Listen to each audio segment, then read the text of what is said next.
लोकसभा चुनाव के बाद अब देश के 4 राज्य विधानसभा चुनाव की तरफ बढ़ रहे हैं। लोकसभा चुनाव जीतने वाली बीजेपी की ये पहली बड़ी परीक्षा है। चुनाव के बाद कैसे बदलेगी इन राज्यों की सूरत? एबीपी न्यूज पर पेश है घोषणा पत्र। नमस्कार, घोषणा पत्र में आपका स्वागत है। महाराष्ट्र की सियासत 4 भाड़ हो गई है, ये कहा जाए 5 भाड़ हो गई है और इस वजह से सियासत में दिलचस्पी और ज्यादा बढ़ गई है। घोषणा पत्र में हमारे साथ एक बेहद खास शख्सियत जो वैज्ञानिक थे, एंटरप्रेन्योर थे, और आप जानते हैं कि जब भी ऐसा शख्स सत्ता की तरफ या सियासत की तरफ बढ़ता है तो उससे उम्मीदें बहुत बढ़ जाती हैं। मगर आज हमें सवाल पूछने की जरूरत है कि क्या पृथ्वीराज चव्हाण जनता की उम्मीदों पर खरे उतरे? खासकर एनसीपी के साथ गठबंधन को लेकर जिस तरह से चीजों को हैंडल किया गया या करप्शन को लेकर कथित खामोशी पर जो लगातार सवाल उठते रहे, आज पृथ्वीराज चव्हाण साहब से हमारे तीखे सवाल होंगे, उनके जवाब होंगे। मगर इससे पहले कि मैं चव्हाण साहब को मंत्र पर आमंत्रित करूं, आइए देखते हैं उनके जीवन पर यह रिपोर्ट।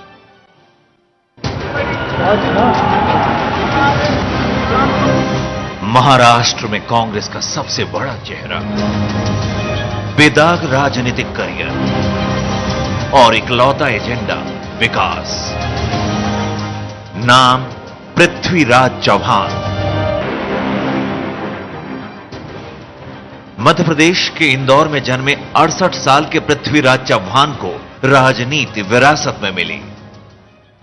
पिता दाजी साहब चव्हाण नेहरू, शास्त्री और इंदिरा गांधी सरकार में मंत्री रहे। पिता के निधन के बाद मां प्रेमाला काकी भी सांसद बनी। चव्हाण पेशे से मैकेनिकल इंजीनियर हैं। अमेरिका में नौकरी की, 1972 में वतन लौटे। सूचना तकनीक के विकास का काम किया। भारतीय भाषाओं में कंप्यूटराइजेशन पर रिसर्च की। चव्हाण को राजीव गांधी राजनीति में लेकर आए। 1991 में राजनीतिक करियर शुरू हुआ। 3 बार लोकसभा चुनाव लड़े और जीते। 2 बार राज्यसभा के लिए चुने गए। मनमोहन सरकार में पीएमओ के राज्य मंत्री बने। आईटी सहित 5 बड़े मंत्रालयों का भी जिम्मा संभाला। 2010 में चव्हाण महाराष्ट्र के मुख्यमंत्री बने। टेक्नोक्रेट के तौर पर मशहूर पृथ्वीराज चव्हाण कांग्रेस के महासचिव रह चुके हैं। जम्मू कश्मीर, हरियाणा, कर्नाटक, गुजरात, त्रिपुरा, अरुणाचल प्रदेश जैसे राज्यों का प्रभार भी मिल चुका है उन्हें। एनसीपी के समर्थन वापसी के बाद चव्हाण मुख्यमंत्री पद से इस्तीफा दे चुके हैं और उनके कंधे पर इस वक्त सबसे बड़ी जिम्मेदारी है एनसीपी के बिना कांग्रेस को जीत दिलाने की। और आज हमारे बीच पृथ्वीराज चव्हाण साहब मौजूद हैं। मैं चव्हाण साहब को आमंत्रित करना चाहूंगा वो हमारे बीच आएं और सबसे पहले जनता को बताएं कि आखिर कांग्रेस पर जनता एक बार फिर क्यों एतबार करे। आप आएं और हमें बताएं।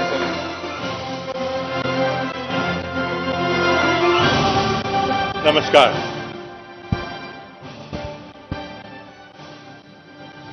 देश की राजनीति बदल रही है। देश की जनता का प्रोफाइल बदल रहा है। युवा अधिक निर्णायक भूमिका ले रहे हैं। जो हमने पिछले 15 साल में महाराष्ट्र में और 10 साल में दिल्ली में देखा, साझा सरकारों का दौर, और साझा सरकार चलते एक जो निर्णायक निर्णय लेने की क्षमता पे जो आंच आती है,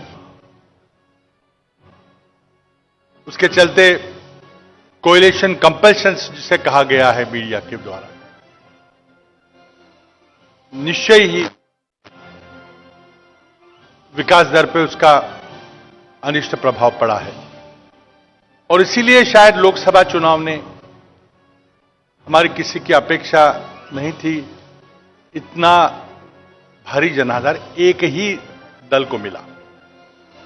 देश की जनता ने एक दल के हाथों देश की सत्ता सौंप दी। महाराष्ट्र में पिछली 15 साल से कांग्रेस की ही दो पार्टियों का एक गठबंधन चल रहा है।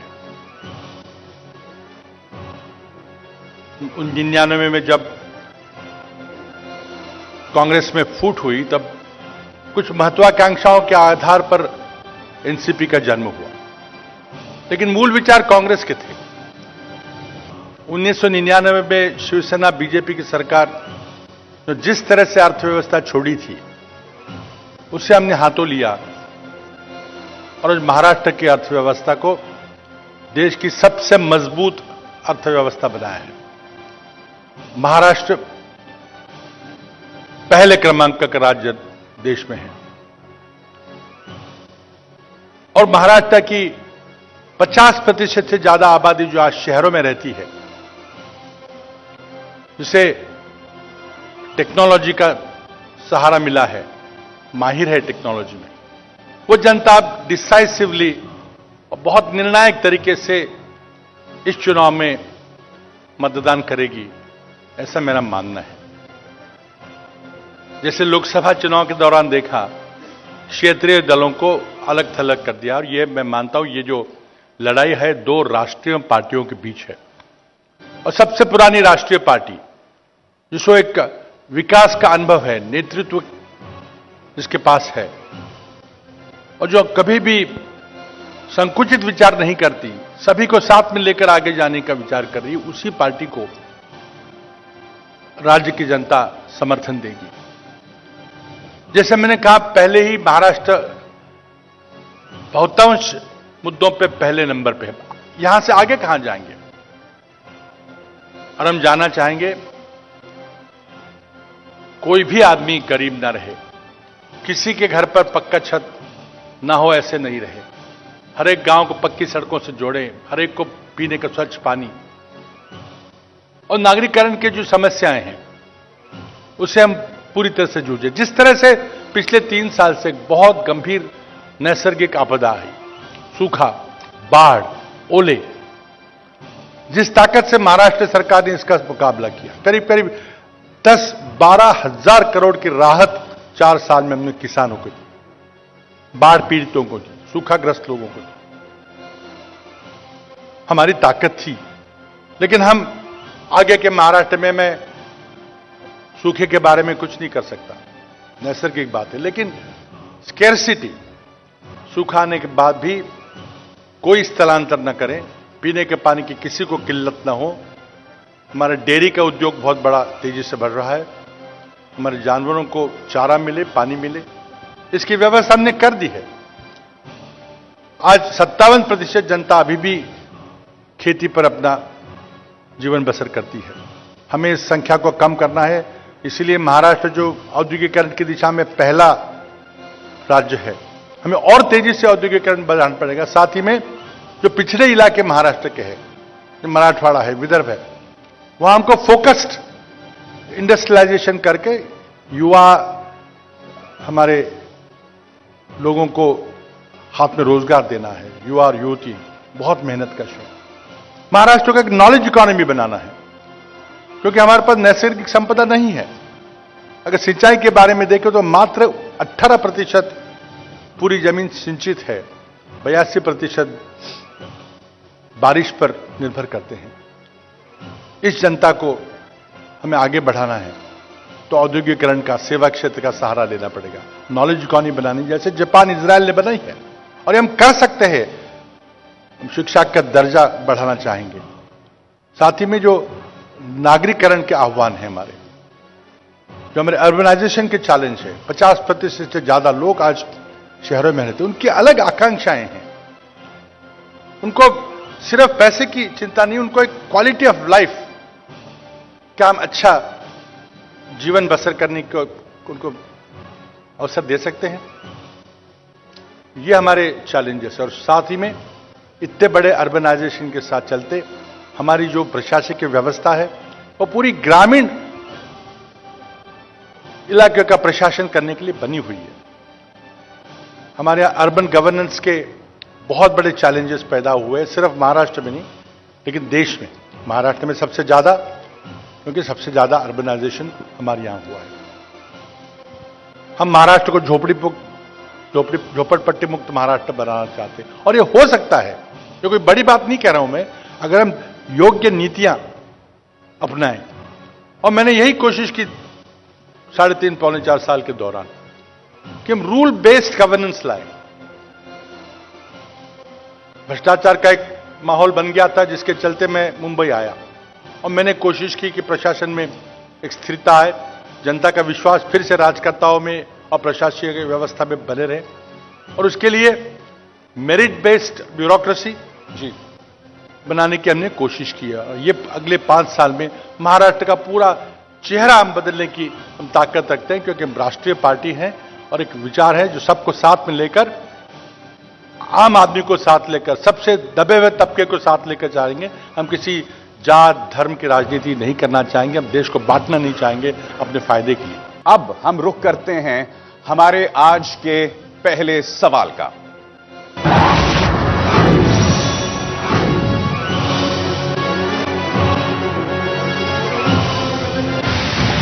महाराष्ट्र में चुनाव से ऐन पहले 15 साल पुरानी दोस्ती खत्म हो गई। कांग्रेस और एनसीपी अलग अलग हो गए। सवाल यह है कि अब क्या होगा कांग्रेस का?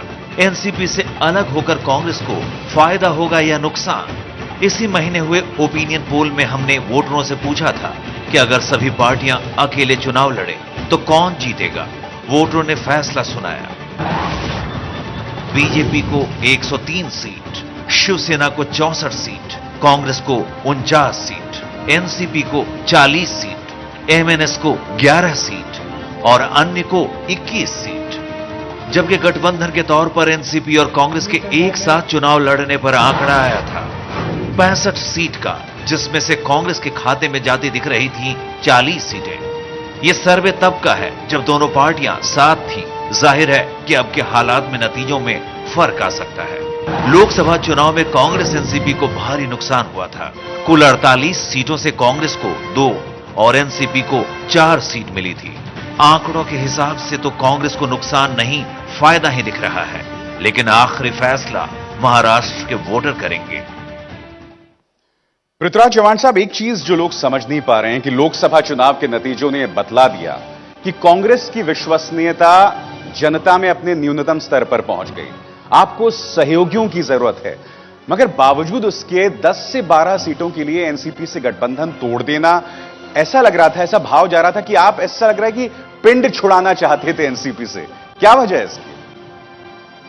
देखिए, मैं समझता हूं, जैसे मैंने शुरू में कहा कि देश की जनता, राज्य की जनता इस साझा सरकारों से उब गई है और एक निर्णायक किसी के हाथ में पूरी जिम्मेदारी देना चाहती है और उसे जिम्मेदार ठहराना चाहती है।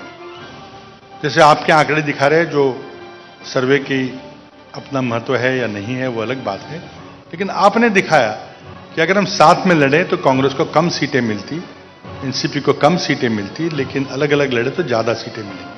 यही दिशा में राज्य की जनता विचार कर रही है। जिस दिन ये गठबंधन टूटा उस दिन एक नई शर्त रखी गई जी कि वो मुख्यमंत्री का पद हम 2.5 साल तक चाहते हैं।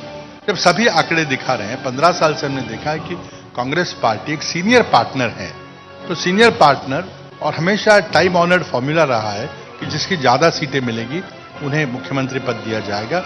उसके चलते अगर एनसीपी की ज्यादा सीटें मिलती तो जरूर मुख्यमंत्री बनने का उनको अधिकार था, लेकिन यह कहना कि शायद ज्यादा सीटें नहीं मिलेंगी फिर भी हमको मुख्यमंत्री पद 2.5 साल के लिए चाहिए, यह भी कदापि संभव नहीं था। इसीलिए ऐसी शर्तें रखी गई जो स्वीकार नहीं हो सकती। चलिए, पहला सवाल। मैं शीला रावल बोल रही हूँ। आपने ये कहा कि राक्षसी महत्वाकांक्षा है एनसीपी की, और अब आप खुल के बोल रहे हैं, लेकिन फिर भी कुछ कुछ पर्दे के पीछे बोल रहे हैं। आप कहते हैं कि उनको पहले से ऑप्शन मौजूद है, आप सस्पेक्ट कर रहे थे कि किसी और के साथ जा रहे हैं।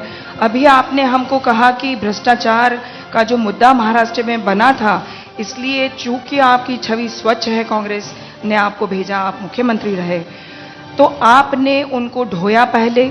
तो आपको नहीं लगता है कि पहले आपकी इमेज डेंट हो गई है? और जो अभी तक आप नहीं बोल पाए हैं, वो क्या ऐसी चीज है कि एनसीपी के दिमाग में था कि गठबंधन तो तोड़ना है, फिर भी आपने उनके साथ निगोशिएशन किया? नहीं, देखिए, निगोशिएशंस तो इसलिए हम कर रहे थे कि हम सेक्युलर वोट्स का बंटवारा ना हो। इसी एक मुद्दे पे अभी तो सारे पक्ष अलग हो गए, समाजवादी पार्टी भी अलग हो गई, एनसीपी भी अलग। जो बिहार में मॉडल पेश किया था बिल्कुल उससे विपरीत महाराष्ट्र में दिख रहा है। देखिए, लेकिन शिवसेना बीजेपी का ऐसा टकराव पैदा होगा या ये गठबंधन टूटेगा आखिर क्षण तक नहीं पता था। और जैसे ही घोषणा हुई कि बीजेपी ने गठबंधन तोड़ दिया है, उसके 15-20 मिनट के अंदर एनसीपी ने अपना फैसला सुना दिया। इसका ये बात स्पष्ट है कि कोई बीजेपी की जो नीति थी उसके एनसीपी की नीति निर्भर थी, उस पर आधारित थी, ऐसा एक संकेत मिलते हैं। लेकिन मैं उस पर टिप्पणी नहीं करना चाहूंगा। पृथ्वीराज जी, मैं अशोक वानखेड़े हूं, एबीपी से जुड़ा हुआ हूं।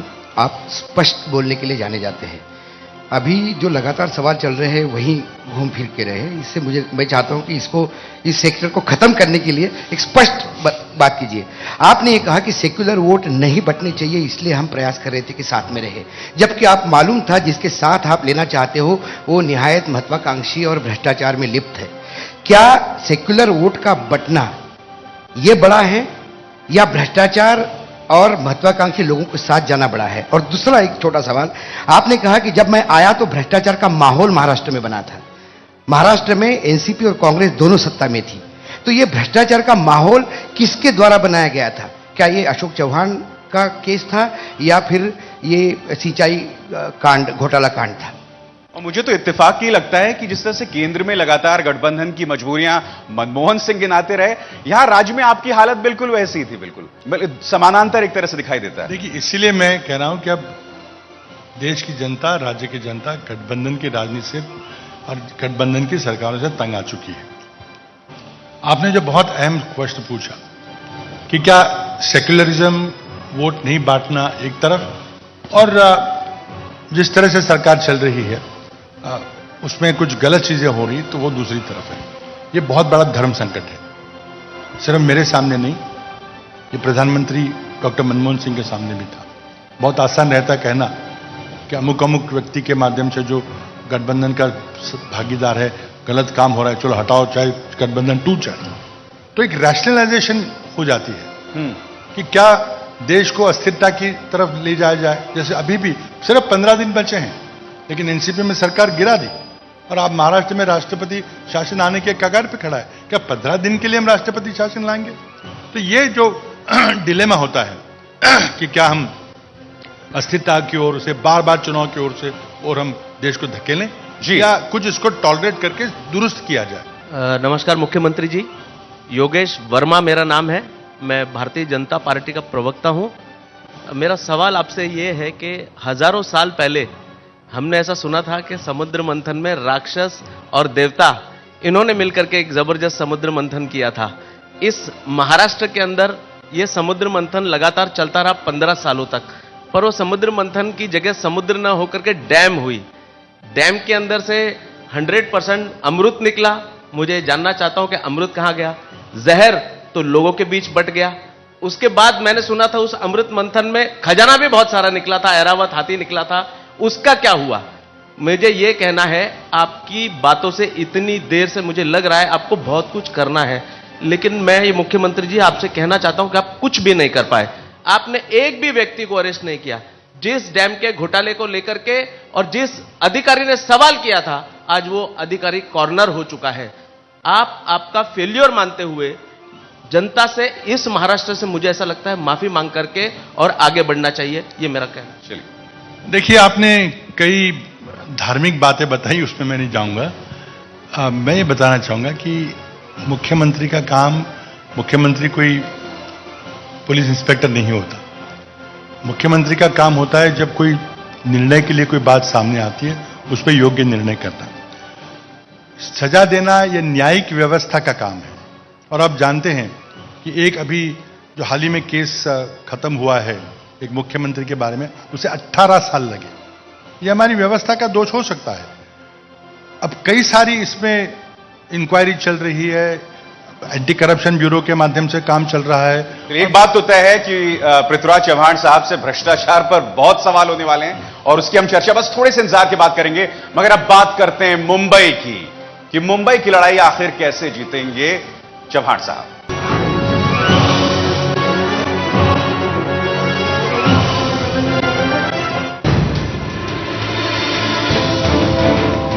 कांग्रेस के लिए सबसे बड़ी लड़ाई मुंबई की है, उस मुंबई की जिसकी वो 4 महीने पहले तक बेताज बादशाह थी। 2009 के लोकसभा चुनाव में मुंबई की सभी 6 सीटें कांग्रेस एनसीपी गठबंधन ने जीती थी। 2009 में विधानसभा चुनाव में मुंबई की 36 सीटों पर कांग्रेस की बड़ी जीत हुई थी। कांग्रेस को 17, एनसीपी को 3, शिवसेना को 4 और बीजेपी को 5 सीटें मिली थी, जबकि एमएनएस को 6 और समाजवादी पार्टी को 1 सीट मिली थी। 2014 में मोदी लहर में इस गठबंधन ने मुंबई की सभी 6 लोकसभा सीटें गंवा दी। मुंबई से सटी 4 और सीटों पर भी कांग्रेस की हार हुई। अब एनसीपी भी साथ नहीं है। ऐसे में कांग्रेस मुंबई में क्या अपना किला बचा पाएगी, ये बड़ा सवाल है। मुंबई में एबीपी न्यूज के त्वरित सर्वे के मुताबिक 38% लोग शिवसेना के साथ हैं और 34% बीजेपी के साथ, 16% कांग्रेस के साथ हैं और 2% वोटर एनसीपी के साथ हैं। यानी मुंबई के सर्वे में कांग्रेस की जमीन खिसकती दिख रही है। सवाल यह है कि क्या पृथ्वीराज चौहान की साफ सुथरी छवि मुंबई को कांग्रेस की झोली में डाल पाएगी?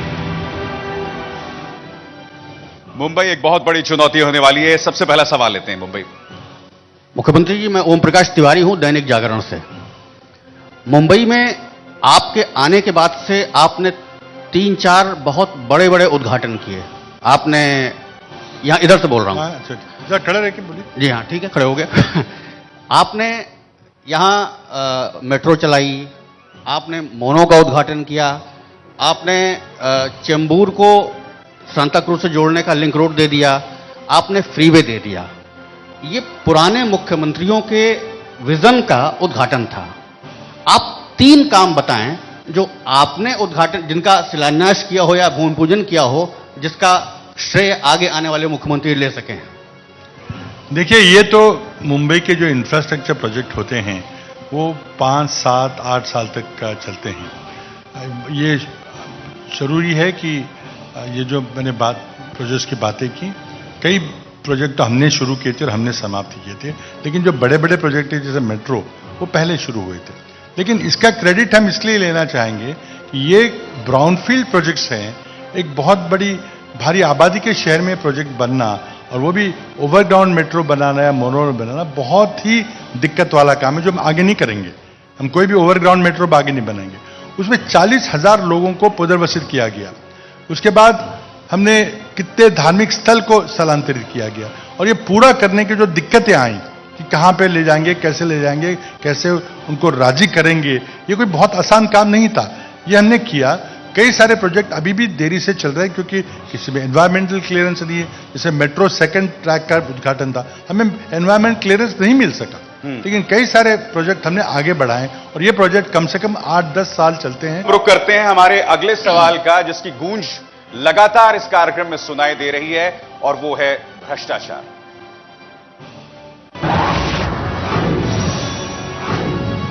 भ्रष्टाचार पर लोगों में भरोसा कैसे जगाएंगी? चौहान साहब, एक बात बताइए मुझे। टीएन मुंडे साहब, डेप्यूटी सेक्रेटरी इरिगेशन डिपार्टमेंट, उन्होंने जिस तरह से कॉन्ट्रैक्ट्स दिए जा रहे थे उसकी अनियमितता पर उन्होंने एक सर्कुलर इशू किया। अजीत पवार साहब ने काउंटर सर्कुलर इशू कर दिया कि आप खामोश रहें। जिस तरह से टेंडर्स के कॉस्ट एस्कुलेट किए जाते रहे, उस पर भी सरकारी रिपोर्ट आई एनके वडनरे साहब की। यही नहीं, गोसी खुर्द जो कनाल प्रोजेक्ट था, उस पर भी आप जानते हैं चीफ इंजीनियर की रिपोर्ट थी कि किस तरह से उस पूरे प्रोजेक्ट को फिर से बनाना पड़ा। ये बाकायदा सरकारी रिपोर्ट्स थी। मैं ये जानना चाहता हूं कि आपकी ऐसी क्या मजबूरी थी कि आपको अजीत पवार साहब को क्लीन चिट देना पड़ गया था? देखिए, 2 चीजें हैं कि जैसे आपने सिंचन का मुद्दा उठाया है, उसके बारे में मैं स्पष्टीकरण देना चाहूंगा, जो महाराष्ट्र की जनता को तो जानती है। फाइनेंस डिपार्टमेंट में जो अजीत पवार जी का विभाग था, उन्होंने इकोनॉमिक सर्वे जो हर साल निकलता है, उस सर्वे में बात रखी कि महाराष्ट्र में पिछले 10 साल में करीब 70,000 करोड़ खर्च होने के बाद सिर्फ 0.1% से सिंचन बढ़ा है।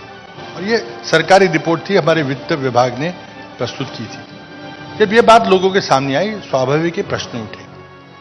अब जब एक चर्चा में प्रश्न उठे, विपक्ष के नेताओं ने प्रश्न उठाए, हमारे साथियों ने प्रश्न उठाए कि ये कैसे हो सकता है कि इतने पैसे खर्च हुए और कुछ सिंचन व्यवस्था नहीं बढ़ी है। उस समय मैंने उत्तर दिया था और मैंने कहा था कि नहीं, इसके बारे में स्पष्टता होनी चाहिए। कुछ आंकड़े गलत है, कुछ परिभाषाएं गलत है। ऐसे नहीं हो सकता। उसका वास्तव जो है जनता के सामने आना चाहिए। इसलिए मैंने कहा था कि सरकार की ओर से, उसी सिंचन विभाग की ओर से एक श्वेत पत्रिका, एक व्हाइट पेपर हम प्रस्तुत करेंगे। व्हाइट पेपर का मतलब कोई इंक्वायरी नहीं थी, कोई भ्रष्टाचार के आरोप जांच करने वाली कमेटी नहीं थी कि भाई क्या वास्तव है, क्या दिक्कतें आई, क्यों आई। जैसे जमीन अधिग्रहण की बातें होती है, फॉरेस्ट कायदे की बातें होती है, टेंडर में क्यों बदलाव होते हैं। अगला सवाल। सर नमस्कार, मुंबई के डब्बे वाले को आपका नमस्कार। सर आपने कहा, मेरे दो सवाल है, पर ठीक है, दो सवाल है, बहुत इंपॉर्टेंट है। सर हम डब्बे वालों की घर की फाइल आपके टेबल के ऊपर 3 साल से पड़ी हुई है। आपने बोला था फाइल क्लियर मेरे यहाँ से क्लियर होके जाती है, लेकिन 3 साल से मैं मंत्रालय में चक्कर मारता हूँ, एक ही जवाब मेरे को सुनने को आता है, सीएम साहब मीटिंग लेंगे मीटिंग लेंगे मीटिंग लेंगे। 3 साल तक साहब मीटिंग नहीं हुई। अगर नहीं लेनी है मीटिंग आपको, दो सवाल का एक लाइन तो भेज देते थे हमको कि भाई मीटिंग नहीं लेनी है, कुछ तो आंसर तो देना जरूरी है। 3 साल से कोई आंसर नहीं आया। एक बात रही, दूसरी बात, केंद्र में मनमोहन सिंह बेदाग थे, लेकिन उनकी टीम पर बहुत आरोप हो गए। नतीजा क्या हुआ? कांग्रेस की बुरी हार हो गई। आप महाराष्ट्र में बेदाग हो, मगर आपकी टीम कैसी आपको मालूम है, तो वही रिपीट यहां पे होगा क्या, वो बताओ। बहुत पहले सवाल तो बहुत अहम प्रश्न पूछे। देखिए, मुंबई की सबसे बड़ी समस्या क्या है कि मुंबई में जमीन नहीं है, और हरेक जो 52% लोग आज झोपड़ों में रहते हैं, वो सभी चाहते हैं कि हमको अपना घर बने। सिर्फ डब्बे वालों के घर की मांग नहीं है, सबकी मांग है, और मैं चाहता हूं कि सबको हम कर दें। इसीलिए जो हम स्लम रिहैबिलिटेशन की हम योजना बनाई थी शिवसेना के सरकार के चलते समय, उसमें जो महत्वपूर्ण दोष बने थे, उसके चलते शिवसेना ने 40 लाख लोगों को घर देने का वादा किया था, एक को भी दे नहीं सके, क्योंकि वो योजना गलत थी। उसको बदलने की कोशिश मैं कर रहा हूं। और जहां तक फाइल्स का सवाल है, हमने कोई जमीन बांटी नहीं है मुंबई में। जो पहले आमतौर पर जमीन बंटती थी और बड़े बड़े विकासों को दी जाती थी, हम एक व्यवस्था के अंदर जमीन देने का काम कर। मैं बताना चाहूंगा कि आज हमने कोई भी नई जमीन का बंटवारा नहीं किया। हम रुख करते हैं हमारे अगले सवाल का, जिसकी गूंज लोकसभा चुनाव में जोरदार तरीके से सुनाई दी, और वो है मोदी लहर। मोदी लहर का तोड़ क्या है? सवाल लेते हैं। मुख्यमंत्री जी, मैं सुमंत मिश्रा, दैनिक दक्षिण मुंबई का संपादक हूं। लोकसभा चुनाव में एक मोदी लहर आया, जिसको अभी कुछ राज्यों में जो बाई इलेक्शंस हुए उसमें जैसे नीतीश लालू ने मिलकर रोका। आपका राजस्थान में बहुत अच्छा प्रदर्शन रहा, गुजरात में। लेकिन यहां आप दोनों बड़े दल जो एक साथ 15 साल से सरकार चला रहे थे, अलग हो गए। अब मोदी लहर को आप महाराष्ट्र में कौन सा ऐसा लहर लाएंगे जिससे महाराष्ट्र की सत्ता पे आप पुनः काबिज हों, और जो आपकी ईमानदार छवि है और जो आप कुछ करना चाहते हैं, जो आपने यहां बोला, उसको आप करेंगे? एक सवाल। नहीं, मैं पहले तो ये बात है कि लोकसभा में जो हुआ उसका विश्लेषण अभी भी जारी है, आप लोग भी कर रहे हैं। एक गुस्सा था इंडिया के खिलाफ, डॉक्टर मनमोहन सिंह जैसे यूपीए के खिलाफ एक गुस्सा था यूपीए 2 के खिलाफ। एक प्रधानमंत्री डॉक्टर मनमोहन सिंह जैसी छवि वाले व्यक्ति को भी झेलना पड़ा कि जो आसपास हुआ, और वो नहीं कर सके। इसलिए बहुत ज्यादा गुस्सा था कि ये क्यों घटा, महंगाई की बात थी, और उस गुस्से के चलते एक पर्याय लोगों के सामने आया, तो लोगों ने पर्याय स्वीकार किया, जिसको हमने लहर का रूप दिया। तीसरी बात उसमें थी कि लोग चाहते हैं, उब चुके हैं साझा सरकारों की राजनीति से, तो एक स्पष्ट बहुमत देना चाहते थे। ये 2-3 बातों के चलते हमने जो देखा वो एक वन साइडेड सी पोलिंग हुई है, बहुत भारी बहुमत एक पार्टी को मिला। लेकिन उसके बाद आपने जो उपचुनाव हुए हैं, ये लहर कहीं दिखी नहीं, ये लहर गायब हो गई है, इवेपोरेट हो गई है, गुब्बारा फट चुका है। चाहे उपचुनाव के उत्तराखंड के नतीजे हों, चाहे बिहार राजस्थान के नतीजे हों, तो मैं समझता हूं अब महाराष्ट्र की जनता महाराष्ट्र के मुद्दे पे मतदान करेगी। ना कोई अभी जो दिल्ली में बैठा है, वो तो मोदी जी तो कोई यहाँ पे आके कोई मुख्यमंत्री नहीं बनना चाहते। मुख्यमंत्री के पद के दावेदार बीजेपी पेश नहीं कर पा रहा है, शिवसेना ने तो अवश्य पेश किया है। तो मैं समझता हूं कि महाराष्ट्र की जनता भी, एक बात तो है कि एक स्पष्ट निर्णायक मतदान करेगी, नहीं, मगर चौहान साहब जो आप तर्क और दे रहे लहर हैं, कुछ है नहीं। तर्क जो आप दे रहे हैं, क्या वो तर्क संगत है? क्योंकि देखिए, अब तक किसी भी राज्य में जहां आप सेटबैक मान रहे हैं मोदी के लिए, पूरे चुनाव नहीं हुए हैं, वो बाय इलेक्शंस हुए हैं। यहां पर मोदी भी उतरने वाले हैं, 15 रैलियां करेंगे, जिससे पूरा सियासी माहौल बदल सकता है। तो क्या ये आपका तुलना सही है कि चूंकि उन बाय इलेक्शंस में कुछ नहीं हुआ, लिहाजा महाराष्ट्र में भी कुछ नहीं होगा? देखिए, मैं यही कहना चाहूंगा कि महाराष्ट्र की जनता, कई बार हमने देखा है कि दिल्ली के नतीजे और राज्य के उसके बाद होने वाले राज्य के नतीजे में उसी तरह का मतदान नहीं होता है। और मैं बिल्कुल दावे के साथ कहता हूं कि महाराष्ट्र की जनता राजनीतिक दृष्टि से काफी परिपक्व है। चलिए, वो महाराष्ट्र के मुद्दों पे मतदान करेगी, ना कि कोई बैठा हुआ दिल्ली में बैठा। और उनका भी जो एनालिसिस हो रहा है कि पिछले 6 महीने केंद्र सरकार ने क्या काम किया है, क्या अपेक्षाएं थी, क्या अपेक्षा भंग हुआ है, और वो भी एक फैसला लोग करेंगे महाराष्ट्र। चलिए, बहुत बहुत शुक्रिया पृथ्वीराज चव्हाण साहब, आपने एबीपी न्यूज के लिए वक्त निकाला। तो घोषणा पत्र में मेहमानों का सिलसिला जारी रहेगा, क्योंकि सियासत गर्म ही नहीं हो रही है, 4-5 फाड़ हो चुकी है महाराष्ट्र में। आप विशाल शर्मा को दीजिए इजाजत, नमस्कार, धन्यवाद।